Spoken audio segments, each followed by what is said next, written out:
요즘 이제 대학교 이제 고3 친구들이 이제 대학교 시험을 아마 이제 이번 주 안에 다 끝나지 않을까 생각이 듭니다. 그래서 이제 자기가 원하는 대학을 갈 수 있을지 없을지 이제 결정이 이제 날 건데, 대학교만 이제 시험 치러서 가는 것만이 아니라 과거에는 오랜 과거에는 초등학교에서, 그땐 국민학교였죠. 초등학교에서 중학교 올라갈 때 시험을 치르고 중학교를 갔다 그래요. 그리고 이제 중학교에서 고등학교를 이제 시험 치러서 가고, 지금 또 좋은 고등학교는 시험 치러서 합격해야 학교를 들어갈 수 있는 그런 제도가 있죠. 그리고 이제 학교를 다닐 때도, 제가 다닐 때도 유급제도라는 게 있어요. 이 유급제도라는 게 있어서 공부를 못해서 시험에 계속 점수가 안 나고 이런저런 이유로 문제가 되면 유급하는, 그래서 학년에 올라가지 못하고 결국 한 학년을 또 다른 친구들과 함께 다시 공부해서 학년을 올라가는 그런 제도가 있었죠.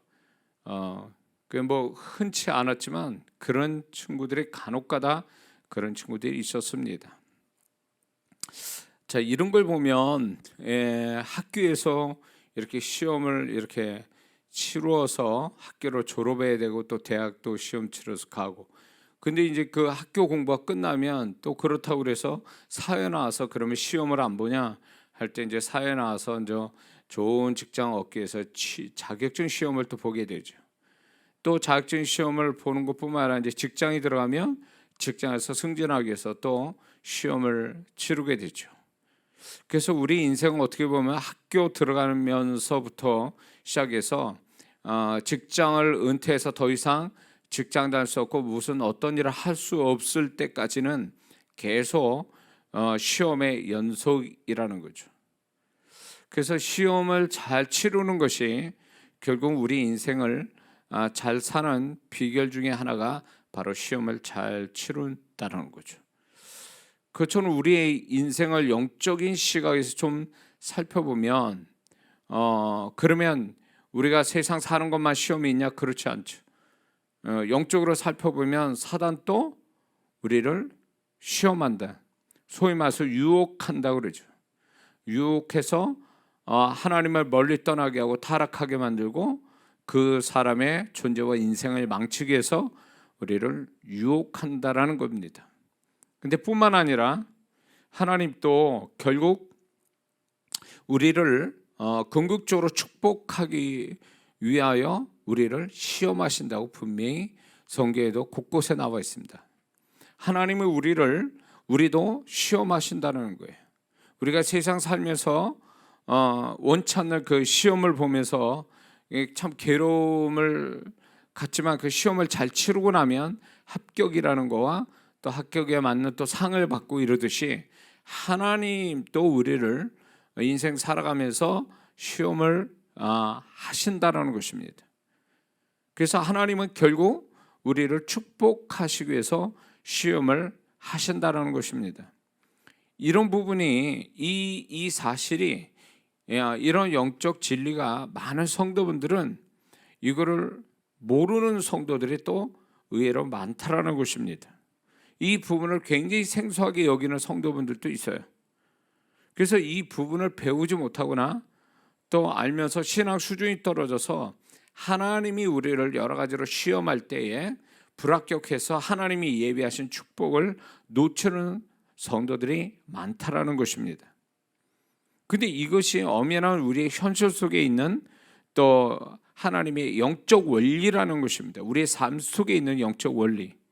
그래서 우리가 하나님이 무조건 우리를 축복만 하신다고, 또 우리 하나님이 이렇게 우리를 이끌어 가신다라는 이런 하나님과 함께 사는 삶 속에 분명히 이런 주제는 존재하고 또 하나님이 그렇게 역사한다는 거죠.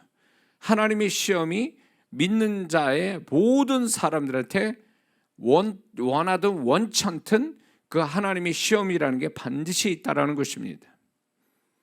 그래서 하나님이 이렇게 우리의 신앙이 수준이 올라갈수록 마치 꼭 학생이 한 학년을 올라가면 거기에 맞는 또 시험 공부하고 시험을 치르듯이 우리도 신앙 연수나 신앙의 어떤 수준이 올라갈 때에 하나님께서는 거기에 맞춰서 우리에게 시험을 하신다라는 것입니다. 그래서 뭐 학생들이 원하든 원치 않던 학교에서 중간고사, 기말고사 어떤 그 선생님마다 이제 이렇게 시험을 짧게 이렇게 내서 시험 테스트하는 것도 있죠. 그처럼 우리도 하나님께서 내가 원하든 원치 않든 하나님께서 우리를 계속 시험을 치르게 하신다는 거죠. 근데 그 하나님의 시험이 그게 하나님의 시간대에 하나님의 시험을 치른다는 것입니다. 우리에게 시험을 하신다는 겁니다. 하나님의 시간에, 우리의 시간이 아니라 하나님의 시간에 우리를 시험하신다는 것입니다. 근데 하나님이 우리를 시험하실 때는 분명히 그게 어디하고 맞물려 들어가냐면 우리의 축복의 타이밍 하고 연결된다라는 것입니다. 하나님의 우리를 시험하시는 타이밍이 그 뒤에 오는 하나님의 축복, 우리를 향한 하나님의 축복과 연결되어 간다는 것입니다. 그러므로 하나님의 시험에 합격한 자는 결국 하나님의 예비하신 축복의 타이밍을 만나게 된다는 것입니다. 그래서 하나님은 우리를 어떤 식이든 시험을 하신다는 것입니다. 그런데 하나님은 우리를 시험하실 때 그 수준에 맞게 시험하신다는 거예요. 초등학생에게 고등학교 문제를 내지 않듯이 하나님께서는 각 사람마다 고린도전서 10장 23절의 말씀처럼 감당할 만큼의 시험만을 우리에게 허락해 주신다는 거예요. 그래서 믿는 자들이 하나님이 그 수준에 맞게 시험하시는 거에 대해서 그것을 우리가 가지고 있는 신앙의 총량을 가지고 그것을 시험을 잘 극복하도록 하나님이 거기에 맞춰서 우리에게 시험을 허락하신다는 것입니다. 그래서 예수 믿는 사람이 하나님이 우리를 시험하실 때에 거기에 맞는 시험만 하시는 게 아니라 거기에 맞는 상을 같이 예비하시고 시험을 허락하신다는 것입니다. 시험에 합격하면 우리 세상 살아갈 때도 시험에 합격하면 거기에 맞는 상을 받게 되지 않습니까? 특히 어려운 공부일수록 거기에 합격하면 거기에 상당한 상을 받게 되죠. 예를 들어서 지금은 이제 없어지지만 사법고시 이게 패스가 하면은 정말 힘들게 공부한 학벌도 없고 이런 어려운 가정에 자란 사람이 정말 힘들게 사법고시에 패스하면 그때부터 그 사람의 존재도 달라지고 인생도 달라지죠. 그래서 뭐 좋은 여자 만나서 또 결혼도 하고 뭐 이렇게 해서 어려운 공부를 한 사람일수록 거기에 이제 합격하면 거기에 맞는 상이 주어지듯이 하나님이 허락된 시험을 잘 통과하면 합격하면 하나님이 거기에 맞는 우리에게 상을 주신데 어떤 상을 주시냐면 생각지 않는 여호와 이레를 만나게 하신다는 겁니다. 그 후에 우리는 모르지만 하나님께서 예비하신 여호와 이레 예비하신 하나님의 축복을 만나게 하신다는 것입니다. 계시록의 말씀에도 보면 7교회에 동일하게 주님 말씀하시는 게 뭐냐면 이기는 자는 결국 시험의 모든 통과하여 주님께서 인정하시는 자, 그 하나님 주님의 시험에 잘 통과된 자는 그러면서 상을 얘기하십니다. 영적인 상을. 그래서 우리가 주님은 패배하는 자를 무시하지는 않습니다. 패배하는 자를 이렇게 멸시하지 않아요. 책망하시진 않습니다. 패배하는 자는 위로도 해주시고 소망을 주세요. 그러나 패배하는 자한테는 축복이 없다라는 것입니다. 하나님은 이기는 자에게만 축복을 예비하고 이끌어 가시는데, 이 이긴다라는, 계시록에 이긴다라는 것은 결국 뭐냐면 하나님이 허락된 시험에 통과하는, 다시 말해서 하나님의 시험에 패스하는, 합격하는 자를 얘기하는 겁니다. 그러므로 오늘날 우리가 신앙생활할 때에 하나님의 축복을 받는 그 여러 가지 채널 중에 하나가, 가장 큰 채널 중에 하나가 바로 이겁니다. 하나님의 시험에 합격하는 자.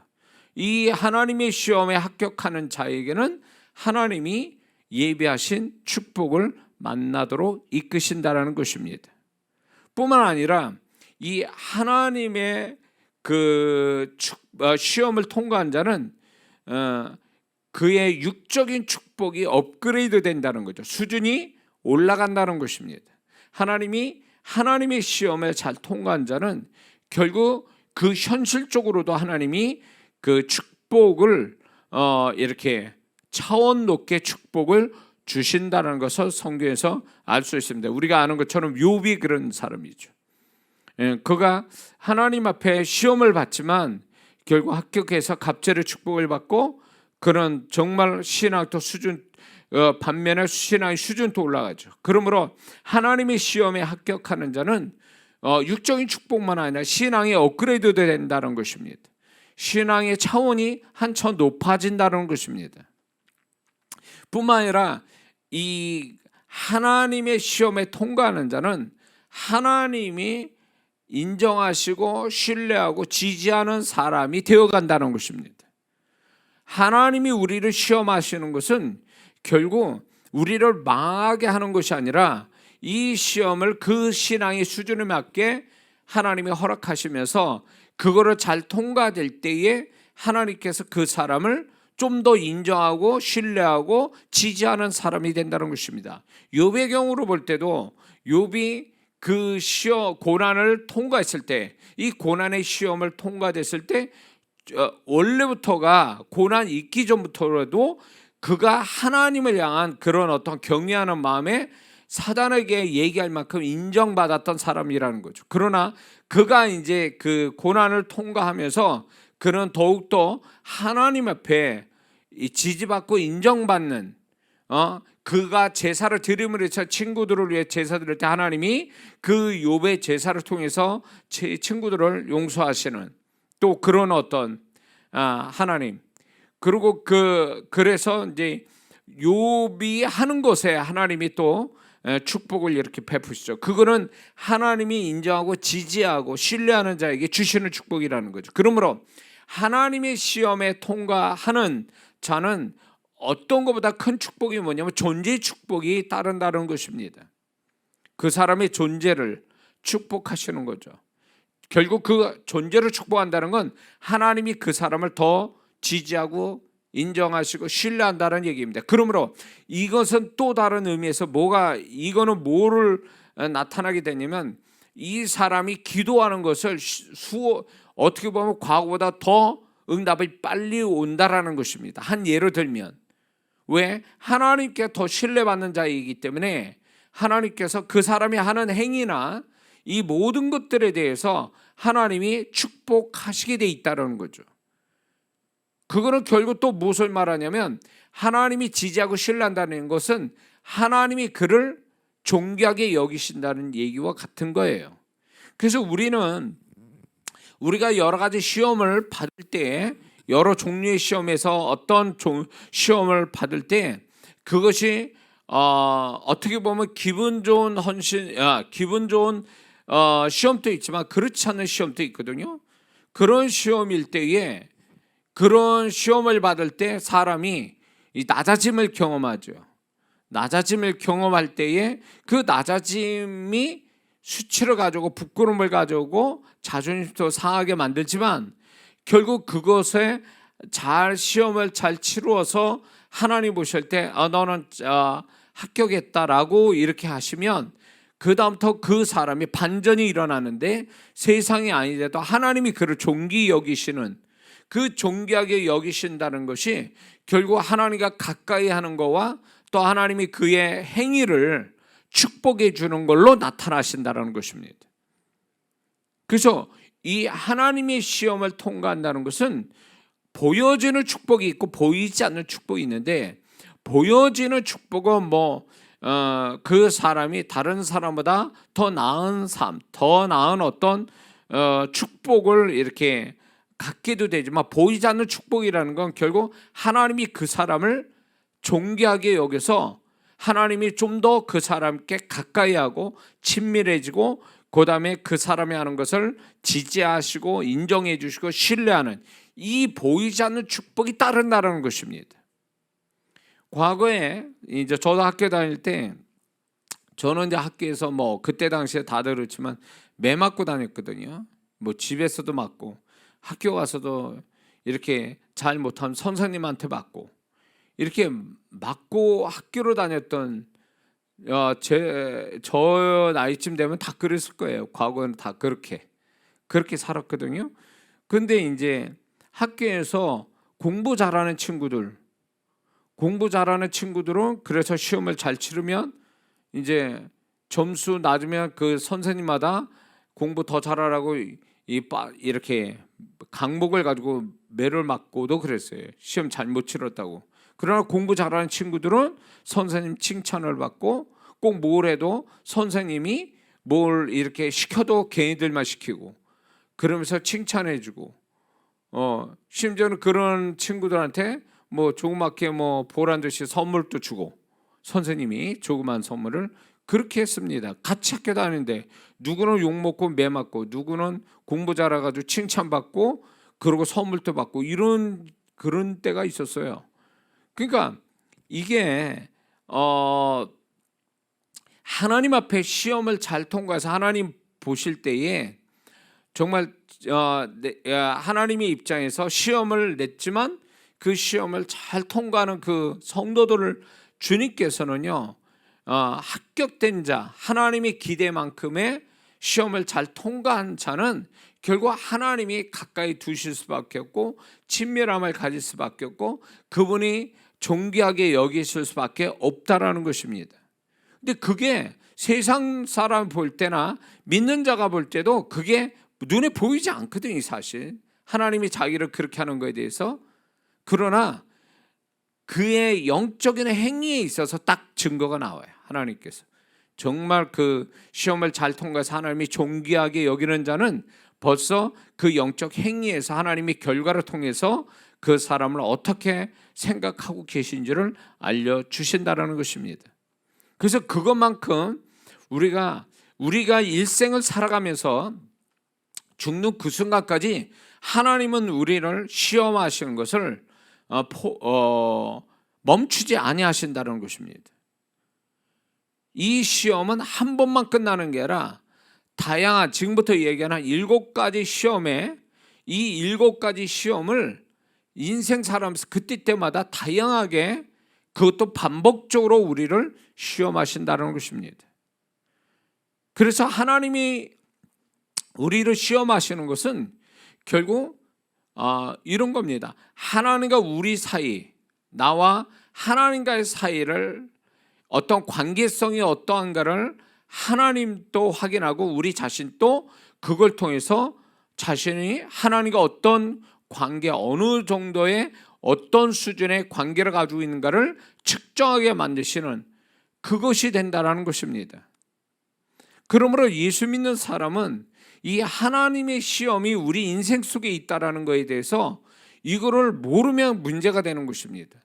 이것이 있다, 하나님이 우리를 시험하신다라는 이 영적인 주제를 분명히 알고, 우리는 이것을 잘 하나님 시험하시구나, 이거 가지고 시험하시구나, 그걸 알고 잘 통과할 줄 아는 지혜로운 성도, 분별력이 있는, 영적 분별력이 있는 성도로서 살아가는 것이 마땅하다라고 보는 것입니다.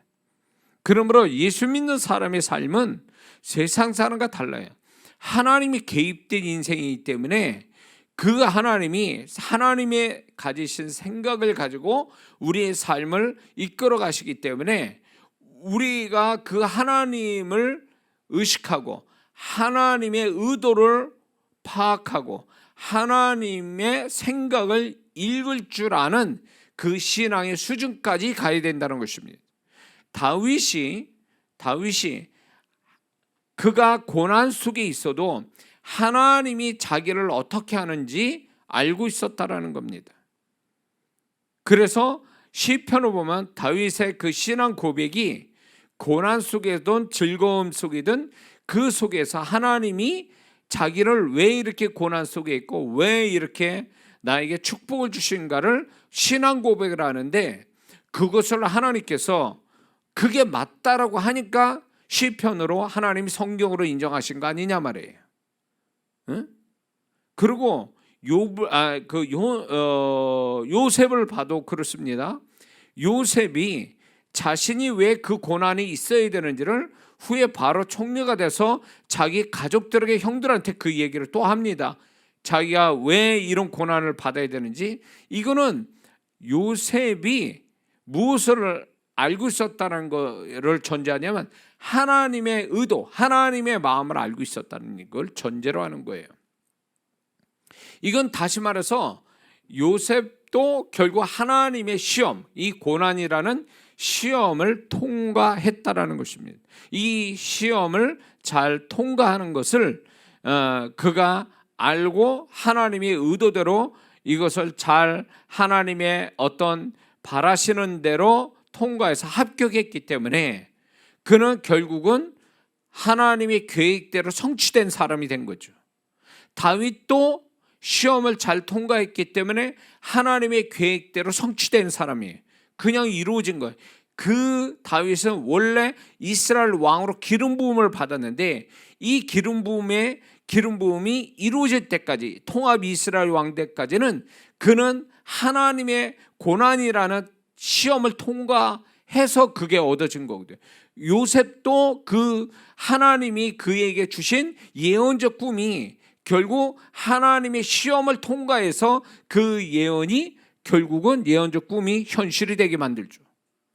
그러므로 하나님께서 우리에게 좋은 일이든 그렇지 않는 일이든 간에 하나님께서는 우리를 분명 테스트를 하고 계신다는 거죠.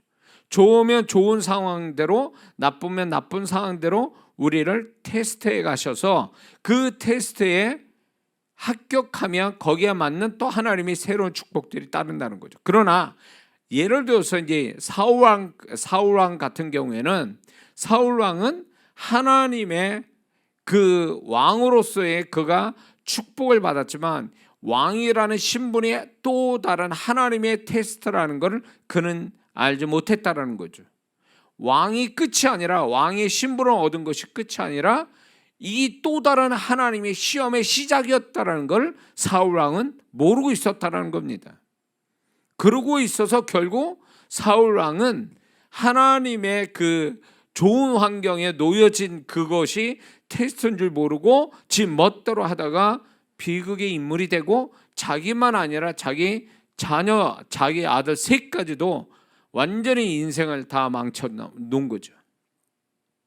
그러니까 하나님의 테스트를 사울왕은 몰랐던 거예요.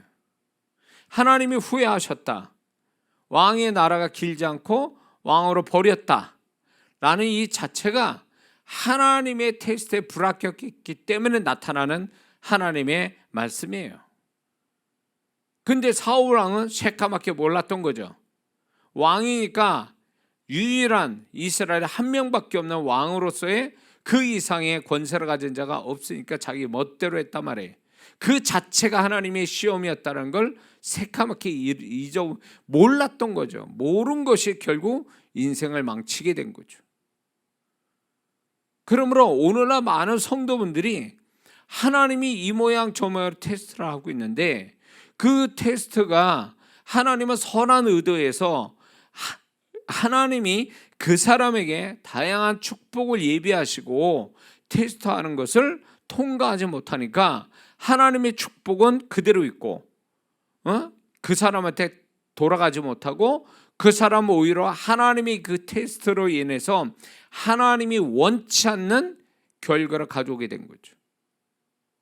원치 않는 결과로 더 불행한 사람이 되고 만 거죠. 그건 하나님의 뜻이 아닙니다.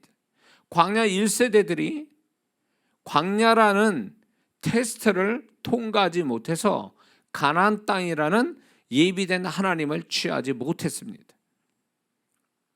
광야 1세대는 분명히 광야라는 하나님의 테스트를 합격만 했다면 그들은 가나안 땅을 자식 세대, 광야 2세대와 같이 갈 수 있었을 거예요. 그러나 광야 1세대 부모 세대는 이 사람들은 하나님의 테스트를 통과하지 못한 그 하나가 결정적인 게 뭐냐면 끊임없이 하나님을 시험하고 끊임없이 하나님을 의심하고 끊임없이 하나님을 정말로 불신하는, 그래서 그 어떤 결과가 끊임없이 원망을 하고 있었죠. 자기 현실에 어떤 못마땅한 자기 뜻대로 되지 않은 그런 현실 앞에 원망한 것이 하나님의 그런 어떤 테스트였음에도 불구하고 그거를 하나님의 테스트를 통과하지 못해서 광야 1세대는 약속을 받은 하나님의 백성이지만 그들은 광야에서 다 죽게 된 거죠. 그 광야 1세대는 환경 때문에 망한 게 아니에요. 그들은 환경 때문에 죽은 게 아니고 그 사람들은 결국은 하나님의 시험에 불합격했기 때문에 망한 자가 된 거예요. 그러니까 이게 우리한테 얼마나 교훈을 우리에게 하나님은 주신지 알 수가 없어요. 오늘날에도 신앙생활 잘하지만 잘하는 것 같이 교회 다니지만 사실 자기 삶 속에 하나님이 이 모양 저 모양으로 이때 저때에 하나님의 시험을 이렇게 알아보지 못하고 분별하지 못해서 결국 하나님 축복을 놓치고 하나님의 축복만 놓치는 게 아니라 광야 1세대 같이 하나님을 불쾌하게 만드는 것으로 인해서 불합격한 자의 모습으로 광야에서만 살 수밖에 없는 그런 비극적인 성도는 얼마든지 있습니다. 우리는 착해서만, 우리가 착하게 사는 것만이 신앙생활 전부가 아니에요. 착한 거야 기본이 되죠, 예수 믿는 사람. 그러나 착한 것만이 중요한 게 아니라 하나님의 뜻, 자신을 향한 자신의 인생을 다스려 가시는 하나님의 의도, 하나님의 뜻을 분별치 못하면 그게 비극을 만들어낼 수 있다는 겁니다. 착한데도 불구하고 인생은 엉망으로 가는 사람이 한둘인 줄 아십니까? 제가 이제 그 700개 넘는 기도문을 보면서 마음이 너무 안타까운 게 뭐였냐면 이분들이 악해서 이런 비극적인 일을 만난 게 아니에요. 신앙생활 또 안에서 만난 것도 아니에요. 타락해서 또 만난 것도 아니에요.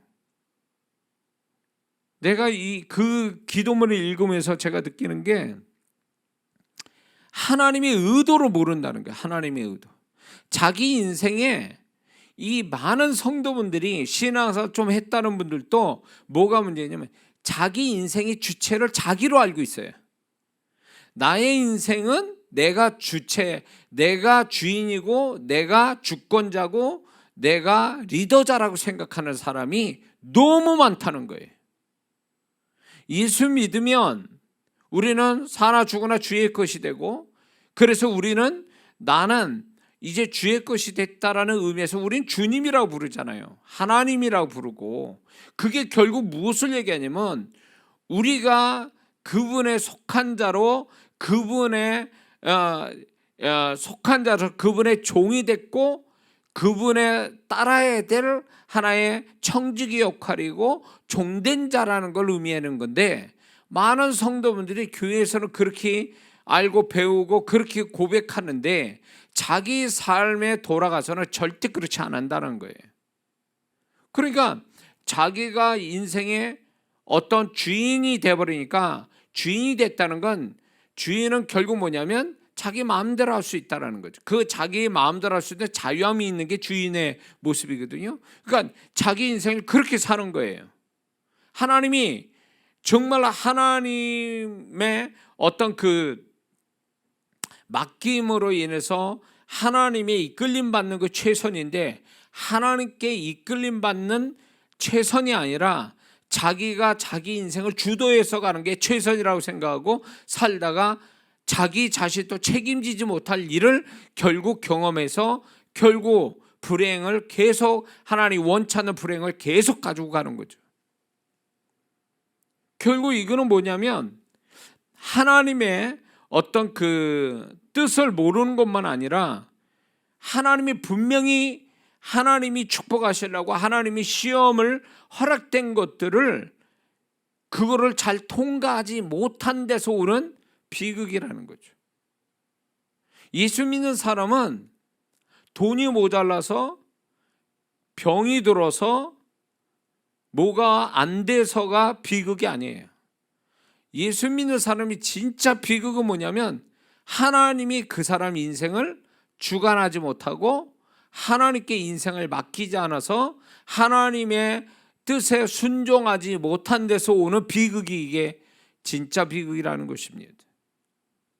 만약에 하나님의 인도하심과 하나님의 뜻에 순종하는 데서 오는 그 불행은요, 그건 진짜 불행이 아니에요. 왜? 하나님이 책임져 주실 불행이니까. 그리고 결국 그 불행은 나중에 합력하여 선을 이루어서 하나님의 축복을 보는 하나의 어떤 징검다리 역할, 과정의 역할에 지나지 않는다는 것입니다. 근데 어떤 사람은 과정이 아니에요. 징검다리가 아니라 그게 끝이에요. 예수 믿는데도 더 이상 더 진전이 될 게 없어요. 거기까지라는 거죠. 이건 비극이죠. 하나님이 그렇게 하기를 원하시냐 말이죠. 그건 아니거든요. 결국 보면은 하나님의 인도하심을 자신의 인생의 그 주권자가 하나님이 아니라 자기가 되는 데부터 문제가 생기는 거거든요. 그리고 그 중에 하나가 하나님께서 설사 어려움이 있다 할지라도 하나님은 이 하나님의 시험을 통해서 시험을 통과해서 새로운 은혜, 새로운 축복을 주시려고 하는데 하나님의 시험도 모르거나 아니면 신앙 수준이 떨어져서 불합격해서 하나님이 예비된 걸 취하지 못해서 결국 반전도 없고 역전도 없고 전화위복도 없고 이런 일들이 있다라는 거죠.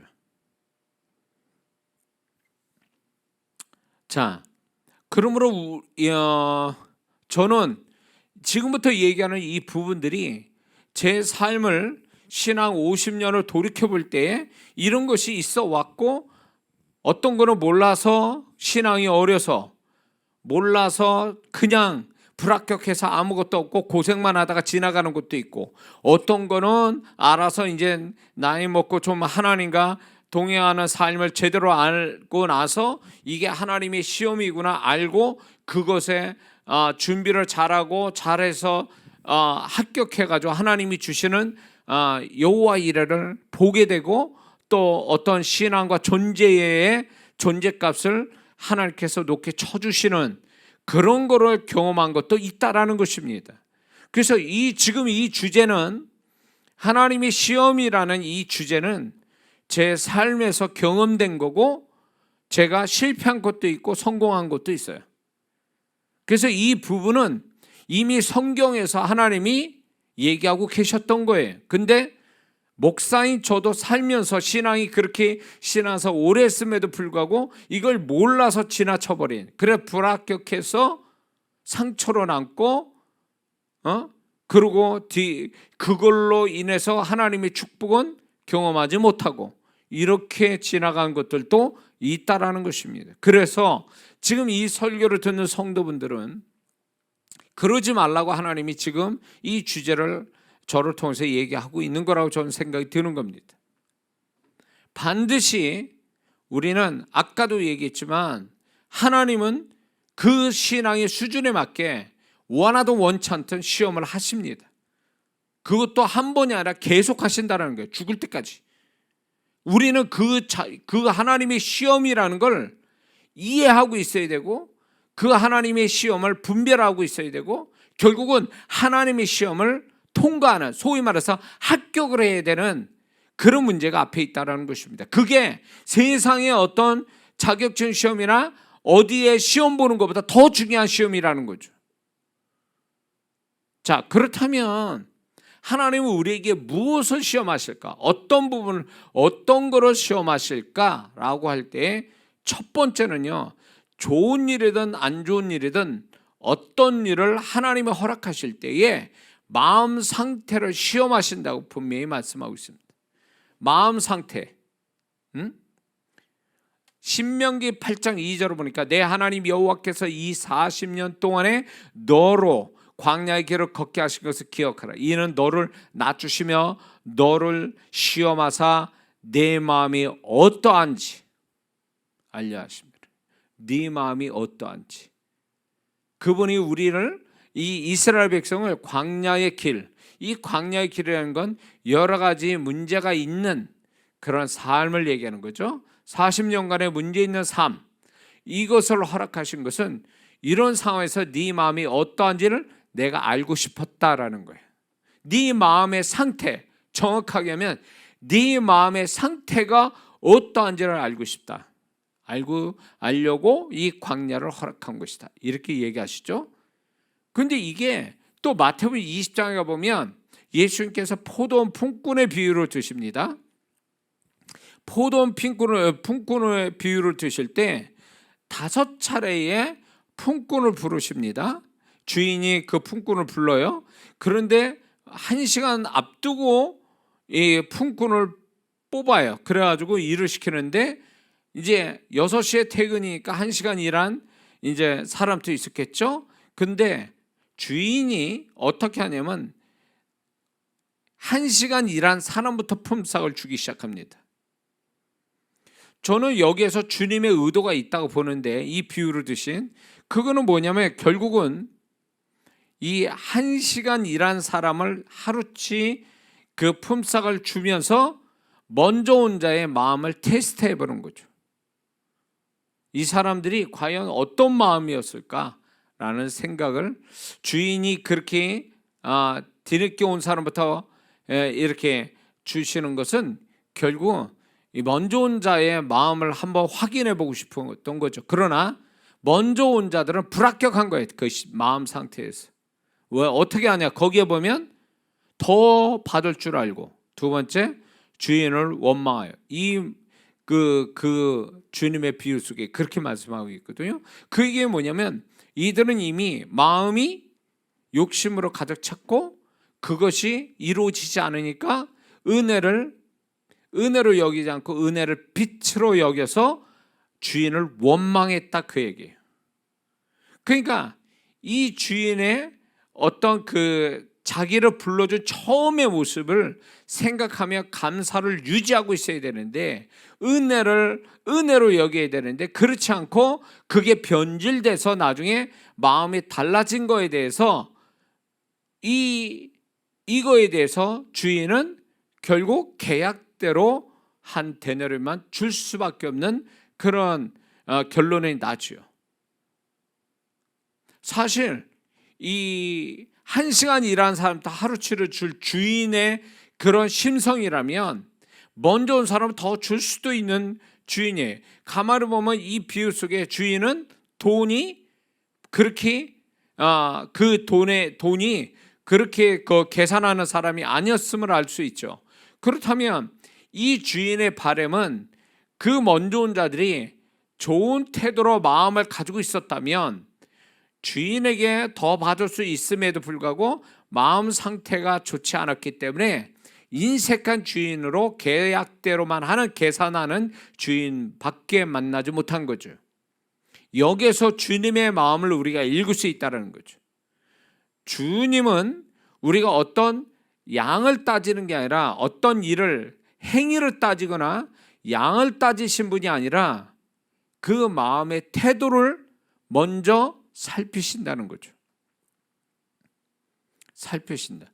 한 달란트 받은 자를 주님이 그렇게 무섭게, 그 주인이 무섭게 대하는 것이 바로 주님의 모습인데, 왜 한 달란트 받은 자를 그렇게 무섭게 얘기했을까요? 마음 태도가 틀렸다, 그거예요.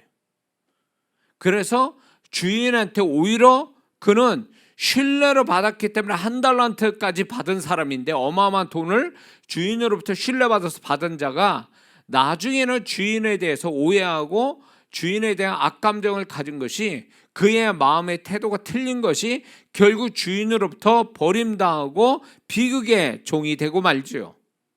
여기에서 이 비유를 들게 하신 주님께서는 우리가 얼마나 이 마음의 상태, 마음의 중심을 얼마나 중요하게 여기시는가에 대한 주님의 모습을 볼 수 있다는 거죠.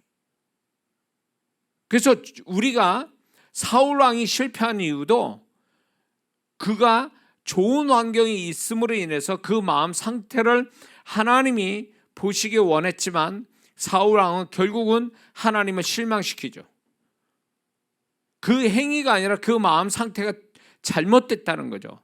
그 마음 상태가 하나님께 순종하는 마음을 가지고 있어야 되는데 순종하는 마음은 없었다라는 거죠. 교만하고 변명과 자기의 유익만을 찾았던 그 마음이 결국 주님부터 버림받는, 하나님부터 버림받는 자가 되죠.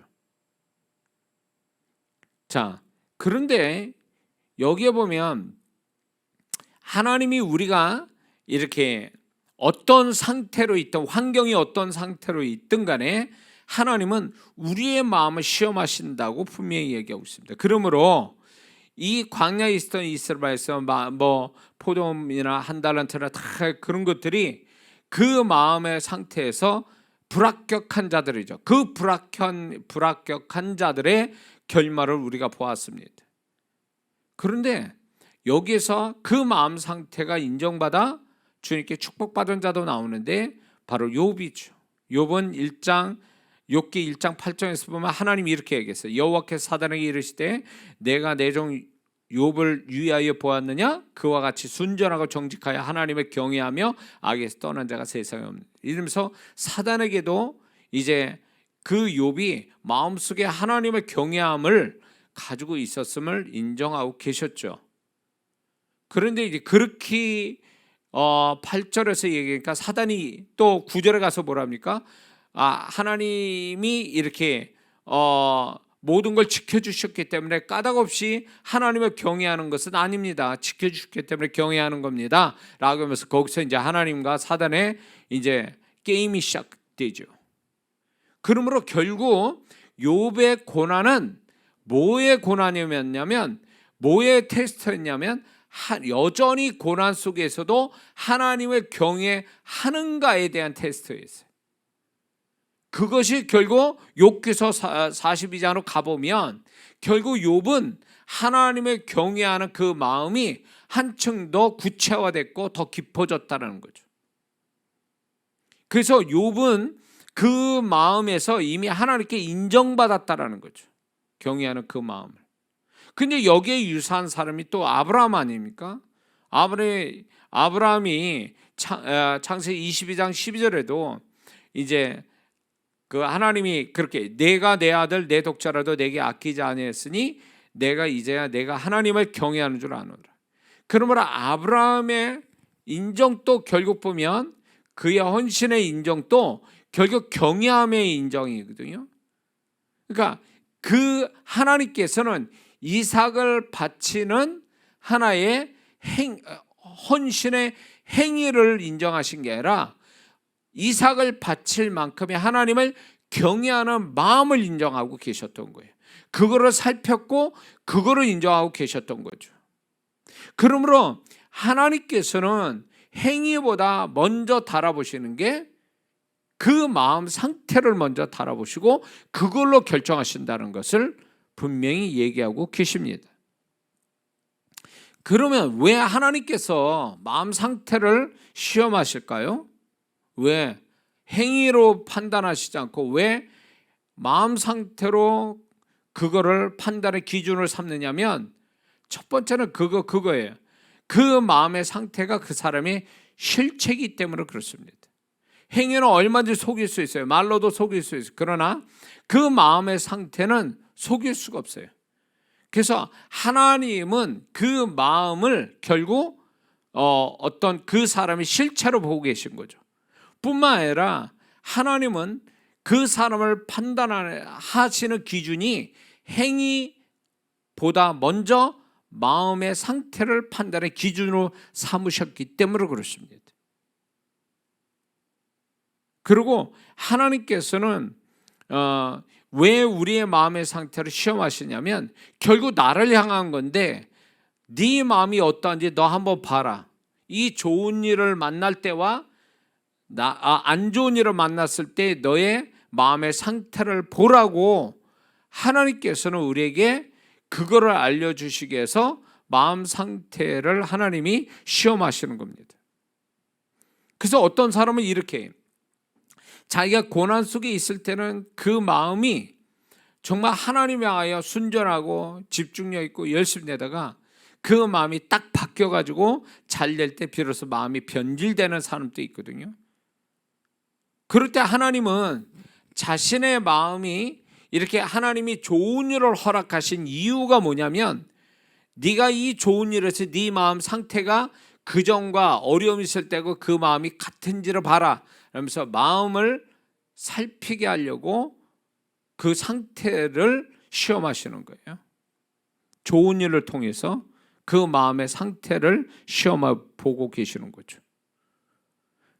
그리고 또 안 좋으면 안 좋은 대로 마음의 상태가 변질돼 가는 그것도 결국은 주님께서 그거를 확인시켜 주는 거예요. 네가 평소에 잘한다고 그랬지? 근데 좋은 일을 만나서 네 마음 변질됐지? 나쁜 일을 만나서 너 마음이 변질된 거, 네가 그렇게 말했던 게 거짓말이라는 거 증명이 된 거야 라면서 그분이 우리에게 좋은 일이든 나쁜 일이든 그걸 허락하신 이유는 네 마음 상태가 어떠한지를 네가 스스로 체크하고 네가 스스로 그 부분에 대해서 네가 인정하라는 거죠.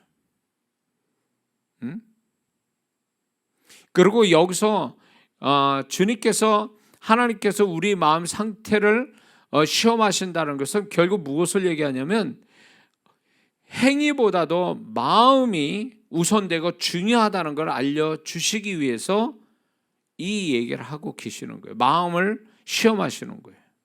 행위보다 마음이 더 중요하다는 걸 하나님은 알려주시기 위해서 우리의 마음을 시험하고 계시는 거죠. 그래서 하나님께서 이 우리의 마음의 상태가 얼마나 중요하고 이것이 하나님의 시험의 어떤 대상이 된다라는 사실을 많은 성도분들이 그걸 모를 때가 많아요.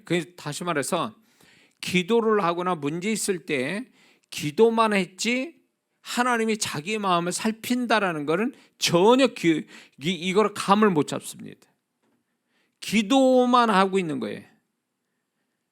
기도하는 거 좋아요. 그러나 기도보다 더 중요한 거는 그 일에 대하여 어떤 마음을 가지고 있는가가 이게 더 중요한 문제거든요. 그래서 그 마음의 상태가 하나님이 찾고자 하는 마음이었고 하나님이 판단하는 기준점이 된다는 것을 기도하는 사람이 모르는 경우가 허다하게 많아요. 응답만 받아서 해결만 되면 되는 줄 알고 있는 거예요. 하나님이 그 사람이 기도하는 건 좋지만 기도 그 문제를 가지고 기도할 때에 그 사람이 가지고 있는 그 상황에서 가지고 있는 마음 상태를 하나님이 보고 계시고 자기도 그 마음을 인정하는 게 굉장히 중요한데 그 문제만 해결받기를 원하는 거예요. 자기의 마음 상태는 빼놓고 얘기합니다. 하나님 앞에.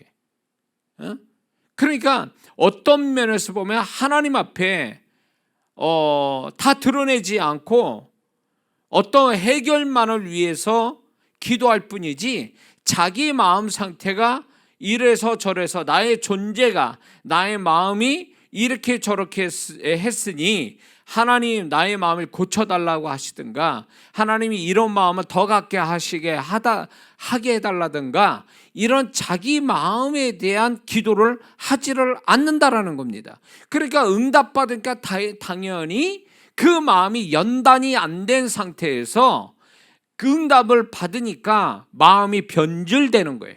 하나님이 풀무는 금을 도가니는 은을 연단하거니와 여호와는 우리의 마음을 연단하신다고 잠언서에 분명히 말씀이 있는데 하나님이 우리 마음을 연단하시는 거에 대해서 많은 성도분들이 자기 마음을 연단하시는 하나님을 알지 못해요. 그래서 뭔가 속상하고 어렵고 막 있으면 거기에 죄된 마음을 가지면서 하나님께 기도만 합니다. 기도해야 응답을 받으니까. 그게 하나님은 우리의 마음을 연단하시고 우리의 마음을 시험하고 있는데 시험에서 불합격한 거 아니에요? 기도만 하고 마음은 지옥 같은 마음이야. 그럼 그건 마음을 시험하시는 하나님께 불합격한 거 아니에요? 적어도 자기가 어떤 지옥 같은 문제가 있고 삶이 있다 할지라도 천국 같은 마음을 가져야 이게 마음을 시험하시는 하나님께 합격하는 거 아니냐 말이에요. 예? 근데 마음은 합격이 안 돼. 기도만 합격하려고 그러게. 이러니까 응답도 더디고 이 사람은 응답을 받는다 해도 반드시 딴짓거리 한다는 거예요. 마음이 시험에 불합격한 거예요. 이 사람은요. 그래서 기도에서 응답받으면 그 응답받은 게 계속 이어져서 산 위에서 눈을 뭉쳐서 굴려서 큰 눈이 만들어지는 이런 원리에서 내가 마음에 합격해서 이렇게 응답을 받으면 그게 더 큰 축복으로 이어가게 만들어 주는데 응답은 받았는데 마음은 불합격이야. 마음 상태는. 그러니까 이 사람의 축복은 눈덩이처럼 커지는 게 아니라 소멸되는 거예요. 햇빛에 강렬해서 그나마 있는 눈덩이도 녹아버리는 거죠. 비유로 들자면. 여기서 한 가지 중요한 걸 얘기하겠습니다. 사도행전 1장에 보면 가룟유다 대신 그 12제자 수에 들어가는 자를 이제 뽑는데 요셉이란 사람과 마띠아란 두 사람이 있는데 두 사람이 추천이 됐는데 어느 한쪽을 이렇게 선택하기에 너무나 비등하니까 제자들이 기도합니다. 그럴 때 첫 번째 기도가 24절에 이런 기도를 해요. 뭇 사람의 마음을 아시는 주. 이렇게 베드로가 기도합니다.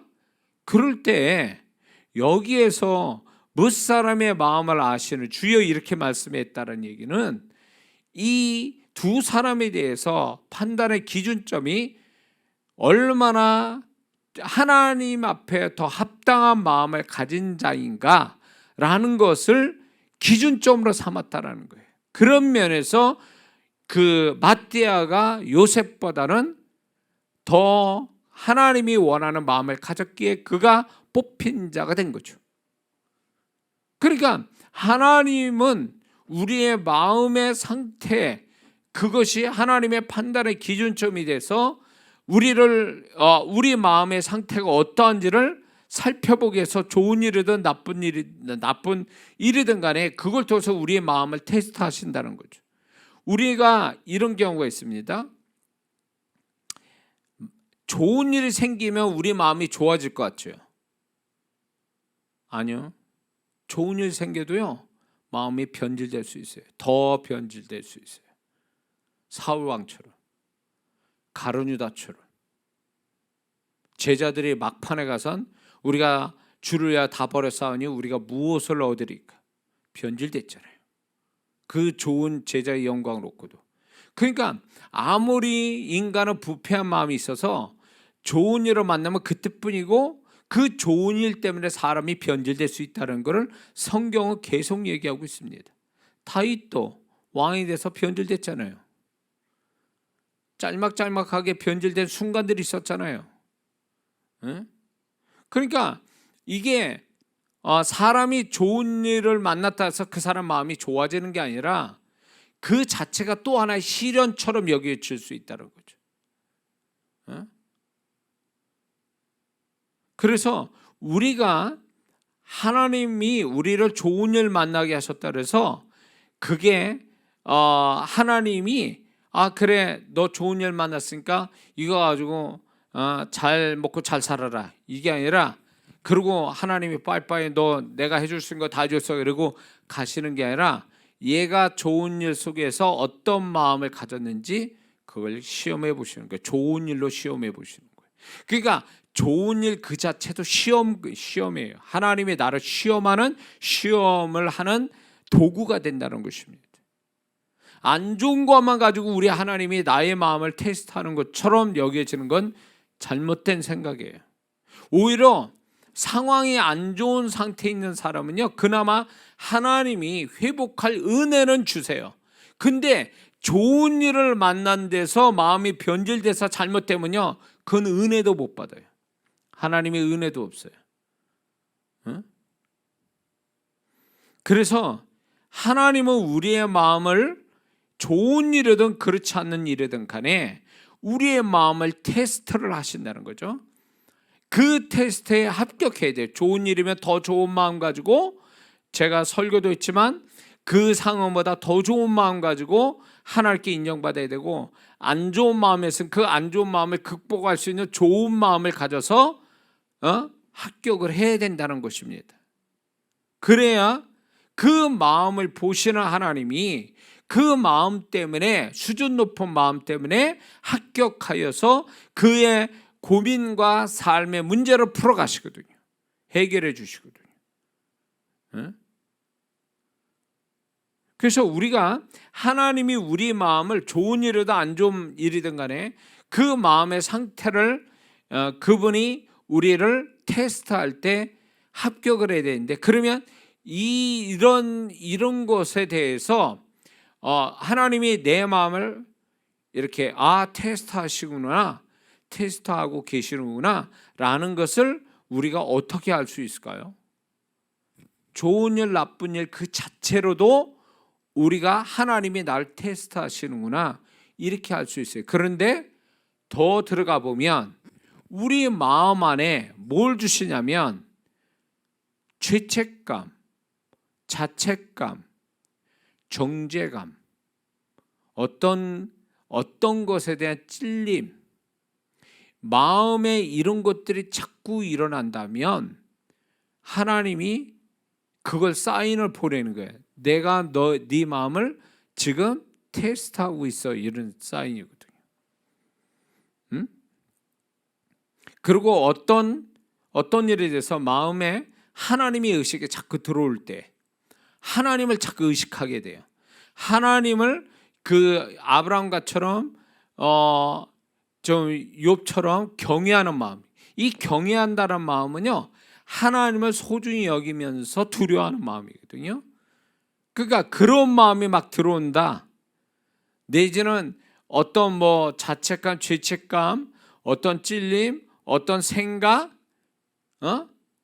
이런 것들이 자꾸 들어오면 그거는 무엇을 얘기하냐면 하나님이 나를 마음을 테스트하고 있다는 걸 사인을 보내고 있는 거죠, 계속.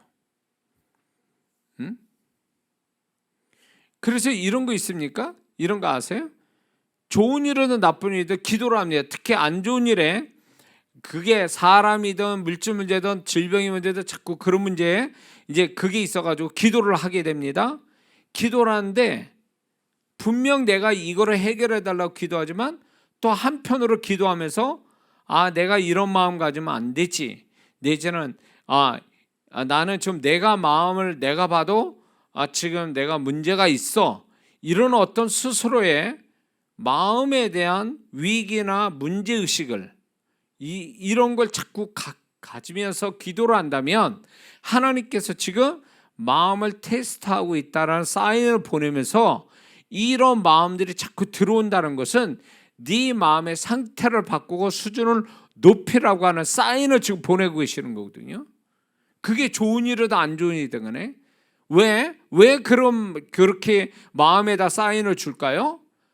우리는 흔히 이렇게 생각해요. 좋은 일 나쁜 일로 하나님이 나를 마음을 테스트하신다라고 생각하지만 좀 더 들어가 보면 우리의 마음의 어떤 상태, 어떤 걸 가지고 자꾸 사인을 보내는 거에 대해서, 그것이 하나님이 내가 널 마음을 테스트하는 거야, 너 지금 그런 마음 상태 가지고는 안 돼, 그런 마음 가지고 있으면 너 좋은 일 있다가 변질돼, 내지는 네가 어려운 가운데 어려운 가운데서는 그 마음 가지고는 너 극복 못한다, 너 이 문제 해결되지 못해 라는 거에 대해서 하나님께서는 자꾸 우리가 좋은 일이든 나쁜 일이든 간에 마음의 상태를 높이는, 하나님이 바라시는 마음의 테스트에 합격하도록 자꾸 우리를 부담을 안겨주시는 거예요.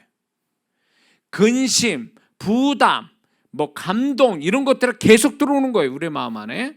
그거는 결국 본질은 그게 아니야.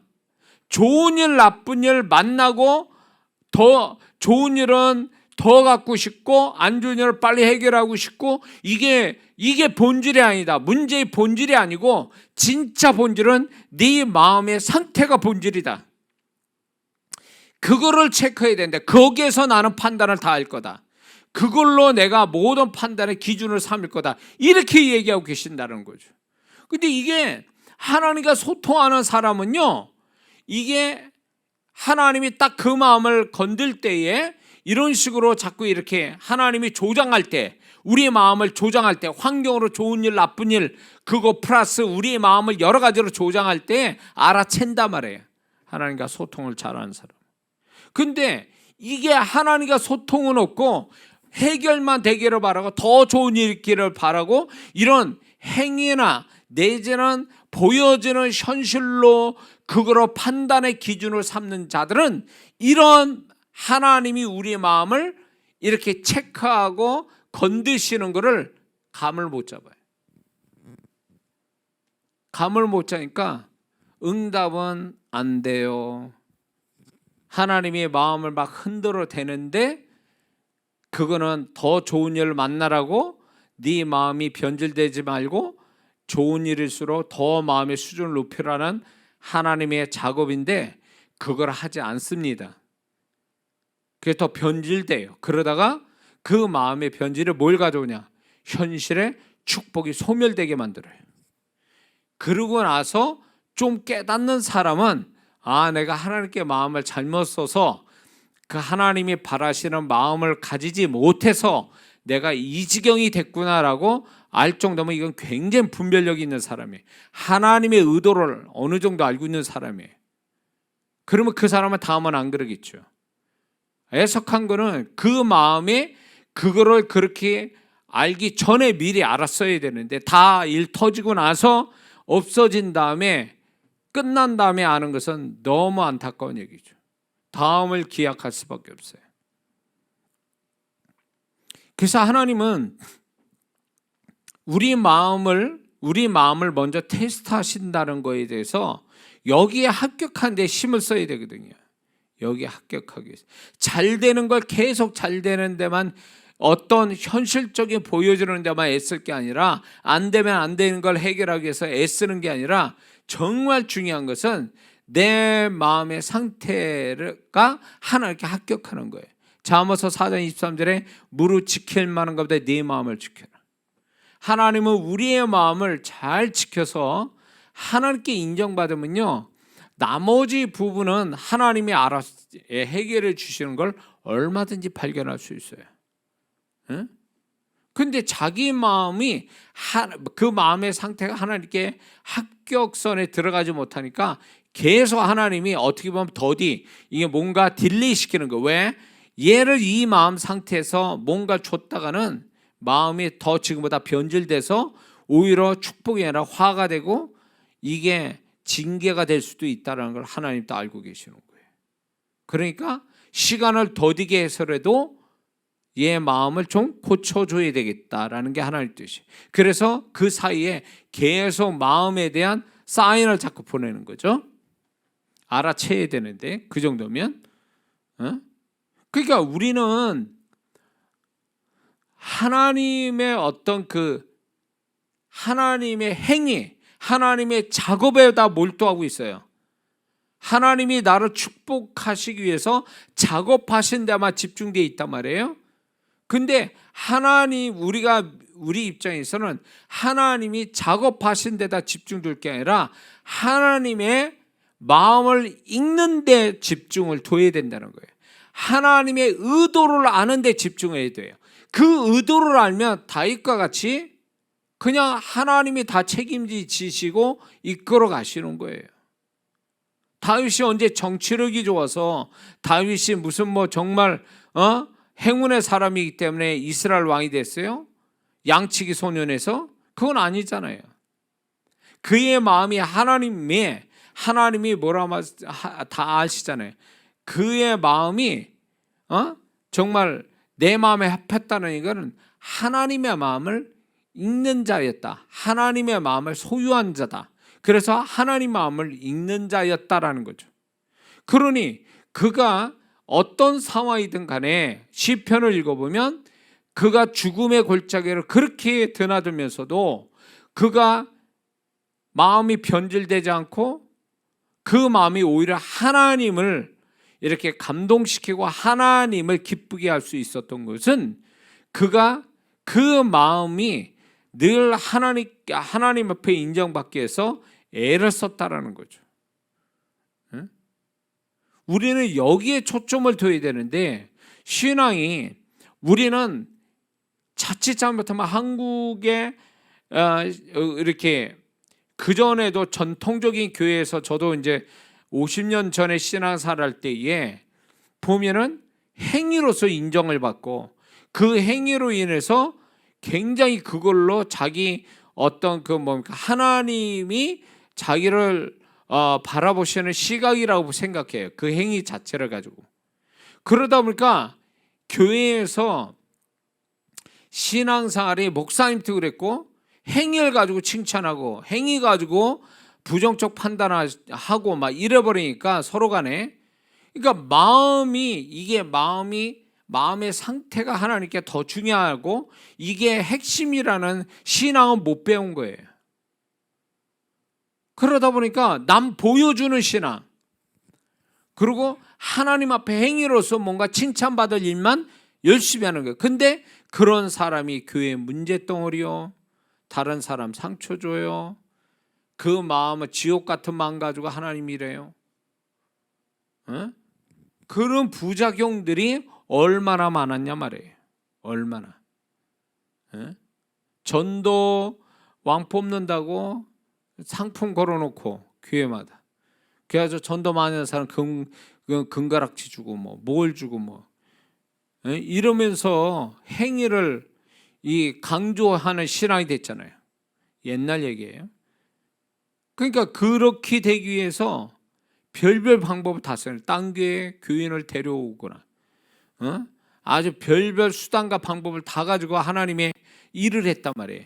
과정이 하나님이 아주 불쾌하게 여기는 과정들을 또 하나님이 축복할 수 없는 마음의 동기를 가지고 하나님 일을 하는 그러니 축복도 못 받고 징계를 받지 않으면 다행이죠. 그런 거는. 그러니까 그런 신앙은 어느 시점에서는 하나님이 그냥 어떻게 보면 그 행위만 달아주시는 그런 때도 있었어요. 은혜로. 근데 지금 그렇게 신앙생활 했다가는 아무것도 안 돼. 하나님이 인정 못합니다. 그래서 우리가 우리 마음을 정말 하나님께 인정받기 위해서 우리가 지금 뭡니까? 좋은 일이든 나쁜 일이든 간에 하나님은 나의 마음을 먼저 살피시고 그 마음이 인정받을 때 드디어 합격할 때 비로소 좋은 일은 더 좋은 일 주시고 안 좋은 일을 해결하시는 하나님의 손길을 거기서 봐야 되는데 우리는 이렇게 생각해요. 기도 많이 하면 하나님께 선한 행위를 많이 가지면 이 행위에다 초점을 두면서 거기다가 해결의 기준점을 삼고 있어요. 이게 하나님하고 얼마나 이렇게 하나님을 알지 못하는 하나님의 의도나 마음을 읽지 못한 자의 모습이라는 거죠.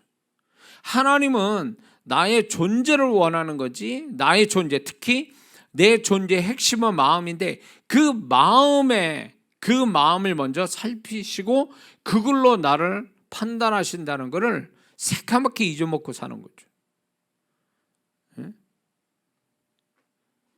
그래서 이런 게 있습니다. 하나님이 우리의 마음을 연단하신다고 그럴 때 우리의 마음의 수준이 우리의 마음의 가치가 높아질 때에 비로소 하나님의 작업이 거기에 맞춰서 일을 하신다는 거죠. 그래서 우리 마음이 아직도 하나님이 바라시는 마음이 아니라면 어쩌면 그 문제를 계속 놔두실지 모르는 거예요. 그 문제는 결국 내 마음을 고치기 위하여 하나님이 허락된 일이니까, 내 마음에 뭔가 잘못된 병든 마음, 잘못된 마음을 고쳐서 수준 높은 마음을 만드시려고 도구로 어떤 현실을 허락한 것 뿐이거든요.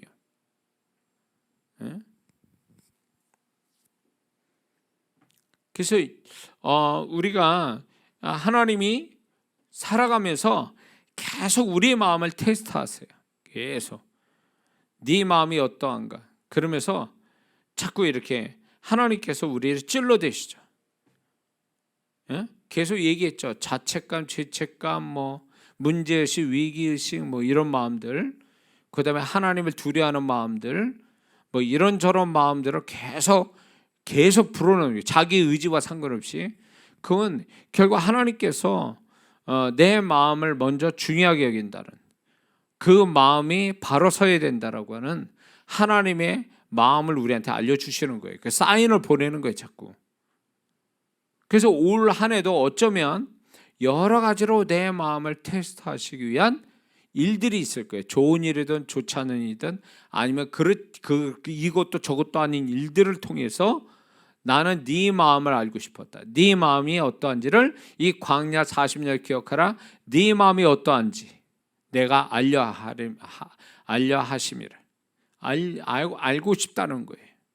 그래서 나도 나는 평소에 나는 괜찮은 사람이라고 생각했는데 뭔 일 똥 터지고 나니까 나도 별 수 없는 문제가 있는 사람이라는 것을 스스로 이제 발견하는, 그래서 마음을 자꾸 확인시키고 그 마음의 수준을 자꾸 높이시려고 우리를 다스려 가시는 그분의 손길이 올해도 계속 있을지도 몰라요. 계속 그럴 때마다 내 마음의 수준을 높여서 합격을 해야 하나님이 인정하신 그 합격된 마음이 결국 새로운 은혜, 새로운 축복을 만들어낸다는 거죠.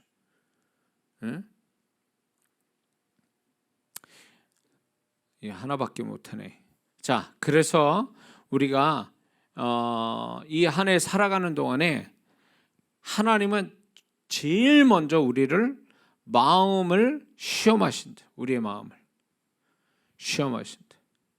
그래서 이런 경험도 있어요. 사실은 그게 뭐냐면 내 마음을 너무 하나님이 세밀하게 보게 하시니까 그 힘들 때도 있어요. 내 마음을 너무 하나님의 시각으로 내 마음을 자꾸 보게 하셔서 결국은 나는 아무것도 아니구나, 나는 죄인이구나, 나는 정말로 하나님 앞에 너무 문제가 많은 사람이구나, 내가 진실하지 못하고 정직하지 못하고 나는 정말로 솔직하지 못하고 하나님 앞에서 나는 모든 이런 마음들이 깨끗이 못하구나, 이런 것들이 계속 하나님은요 이게 언제부턴가 계속 그런 마음들이 들어와서 어떤 때는 괴로울 때가 있죠. 그런 것 때문에 그런 부분에 대해서 그전에는 무시하고 그런 것들에 대해서 지나쳐 버린 적도 있지만, 세월이 갈수록 그런 마음을 자꾸 들여다보게 하시는, 주님의 시각으로 내 마음을 자꾸 들여다보게 하시는 그분의 어떤 그 사인 때문에 괴로울 때가 많죠. 그런 부분에 괴로워요. 괴롭고 그것 때문에 자꾸 내가 일부러 겸손해지려고 겸손해지는 게 아니라 이런 것 때문에 나는 겸손할 수밖에 없는, 낮아질 수밖에 없는, 내 마음을 낮출 수밖에 없는 그런 상태로 막 가는 거죠. 그게 이제 심해지면서 이제 죄책감마저 막 들고 이제 막 숨을 못 쉴 정도로 이제 막 그런 어떤 죄책감이 들면서 주님의 보혈과 주님의 어떤 십자가 은혜를 자꾸 구하는 그런 것이 결국 뭐냐면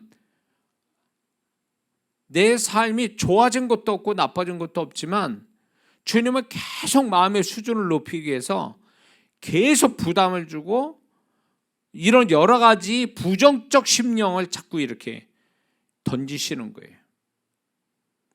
그러니까 그런 부분이 결국은 나를 정죄하게 만드시는 게 아니라 그런 마음을 자꾸 이렇게 불릴듯 일어나게 만드는 것은 결국 나라는 존재가 어떤 존재인지를 아주 적나라하게 알게 하시고 그것 때문에 정말로 낮아지는 마음이 되고 그것 때문에 하나님의 은혜를 구하게 되고 그것 때문에 더 하나님께 더 진실하게 나아가려고 하는 이런 마음을 갖게 하는 거죠. 근데 그게 결국 이 말씀대로 마음의 수준을 높이기 위해서 하나님이 나를 자꾸 들쑤시는 거죠. 막 이렇게 미꾸라지가 노물에 그냥 움직이면 그냥 흙탕물에 확 올라오듯이 다 그래버리는 거죠. 근데 그게 그런 것 때문에 고민하고 그것 때문에 마음 아파하고 이게 당장을 보면 부정적인데 하나님이 그렇게 만드셔서 그런 거를 피하지 않고 끌어안고 막 힘들어하고 막 이런 것이 하나님이 바라보실 때 그게 당연하다. 넌 그러라고 내가 그런 거야. 그렇게 해서 자꾸 뭔가 하나님이 주시고자 하는 새로운 마음들을 자꾸 갖게 하시려고 하는, 그래서 마음의 수준을 자꾸 높여주시는 그분의 또 손길이 거기에 또 있거든요. 그래서 마음으로 인정받는다, 마음으로 그분으로부터 내가 지지받고 신뢰받는다라는 게 이게 얼마나 중요한 문제인가를 새삼 느끼는 거죠.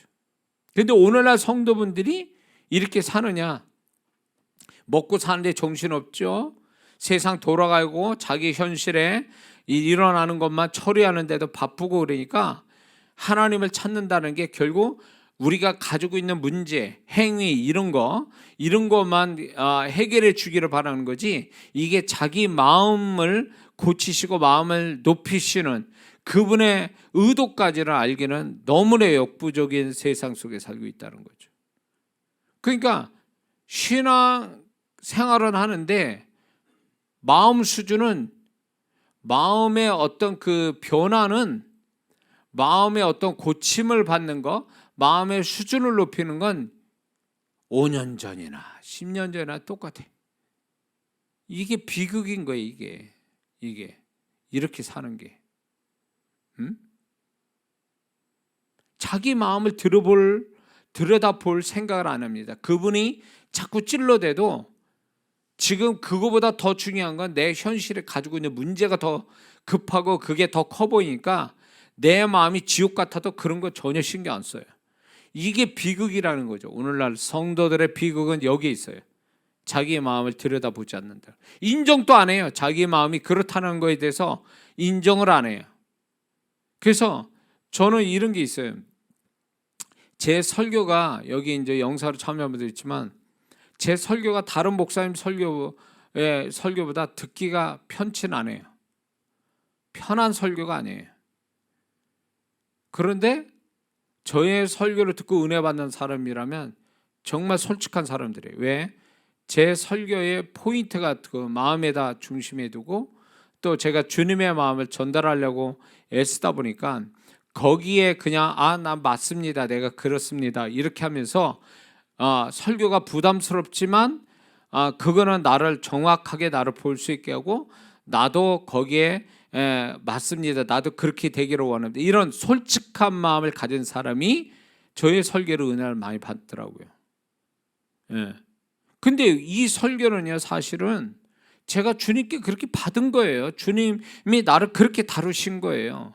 그런 부분에 나도 피하지 않고 솔직하게 그분 앞에 내가 어떻다라는 걸 얘기하고 거기서 정리되고 깨달아진 걸 지금 설교로 얘기하는 거니까 이 부분에 대해서 많은 성도분들이 저와 같은 저의 설교를 통해서 주님의 음성을 들을 때 맞습니다 하고 솔직하게 자기를 인정하는 이 사람이 결국 그 심령의 상태가 이렇게 올라가는 거거든요. 근데 이런 설교를 하면요 굉장히 부담스러워요. 안 듣고 싶어요.